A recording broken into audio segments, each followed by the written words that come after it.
It's estimated there are more than 50 million caregivers in this country looking after an aging family member. And while adult children want to be certain their loved one is getting to doctor's appointments, is well fed, and has all they need at home, the caregiver can also often be vulnerable, ignoring their own physical and emotional needs. Connecting Point correspondent Carolee McGrath spoke with Craig Johnsen, Executive Director of Loomis Lakeside at Reed's Landing Senior Living Facility in Springfield, and two members of his staff, Assisted Living Director Vivian Gladden-Jones and Health Services Director Cate Avey, to learn about a recent conference they had focused on making sure caregivers are cared for too. Well, we've recognized through the years that caregivers are an important part of families' successful retirement, and we know that while they look to and they work with retirement communities such as ours, they're still a very important part of a successful aging experience. So we wanted to include them in a conversation about how they can work with their family members or their friends to have the most successful experience, not only for that older adult, but also for them.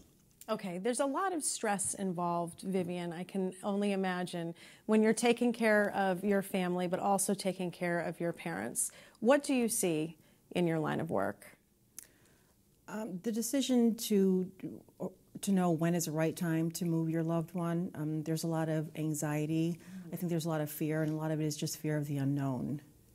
But when you talk about moving, it seems so complicated and overwhelming, and there's a lot of emotions involved. Yes, you know, parents don't want to move out of their home, which you could totally understand. Absolutely. I mean, you live there for decades, and now you're telling me I have to move. That must be a really traumatic experience. It is. Change is difficult. You know, you have memories. There's a lot of emotions involved.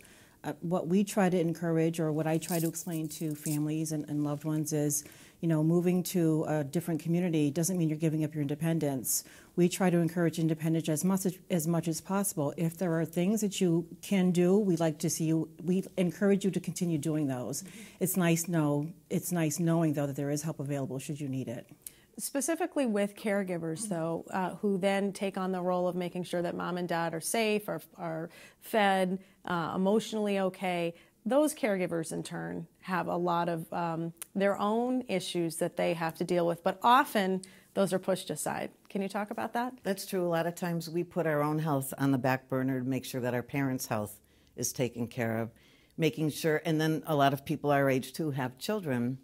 So they're making sure that they get their children to doctor's appointments, their parents to doctor's appointments, so it's easier to say, I can take care of myself another time, but that time doesn't always seem to come around. How do you deal with that, though? What do you encourage people, and especially at this conference, what were you encouraging people to do? From my aspect, I was informing people that there are a lot of different health agencies out there that can help now, private agencies where you can hire an escort, companion, home health aide. Home health aides and certified nurses aides can come right into the house. They can do anything from personal care to light housekeeping. Escorts and companions can drive to doctor's appointments, run errands, take your loved one grocery shopping. That sounds nice, but that sounds like it also costs money, which I know also becomes a big issue for families. So yes, you want to take care of them. Yes, you would love to get somebody else to do some of those jobs, but now you're talking about a financial crunch. How do you deal with that? Well, I think the entire process is a planning process. It's a part of a journey, and we really encourage people. There's certainly a financial planning that needs to happen as you consider your retirement years, but the other part of planning that we tried to underscore at this conference was the need to really think about where do you want to see yourself, where would you like to go? And the best time to shop and to make those decisions is when you don't need to, when you're not pressured to. And so we really encourage family members to and caregivers to really help that conversation happen with their family or friends and say, you know, mom or dad, grandpa or grandpa, where is it you see yourself? And then part of that is the financial plan that may relate to their selection. So it's all a part of an important puzzle, but I think too many people focus on the finances and not the service location or where they really are going to be the most comfortable. I think that's the most overwhelming part, though. I think people say, oh my gosh, but how are we going to afford this? So it's really about planning ahead of time. Planning ahead of time, and you can break it down in small steps, and there are financial planners and other resource people that will help them really consider how they'll be able to manage the costs of their selections. I was surprised to see how many people are caregivers in this country and how many of them are at risk for either mental illness or other physical illness. How do you, I mean, especially the mental illness part, and can you explain that a little bit more, the kinds of things that people are going through? Stress can manifest itself in many different ways. Depression, lack of sleep, irritability. You know, you have to be well yourself in order to take care of your loved ones. So we do encourage taking care of yourself first.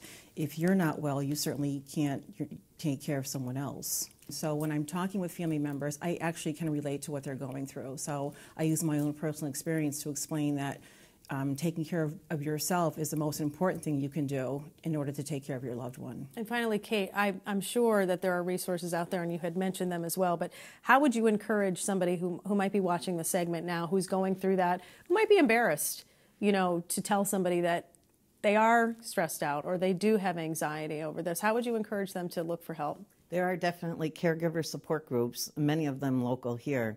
And also another good place to start is with your own physician or nurse practitioner, sharing with them what you're going through in life, because our parents are the people who raised us and made us who the people that we are today. So no matter what we have to go through with them, the two biggest things that we need to show them at all times are love and respect. We have to keep their dignity for them. They did everything they could. They taught us how to tie our shoes. So now it's our time to turn around and help them, but always with dignity and respect. Well said. Thank you. Thank you so much, Cate, Vivian, and Craig. This is a very important topic, and a lot of people are dealing with this. Thank you so much for coming in. Thank you.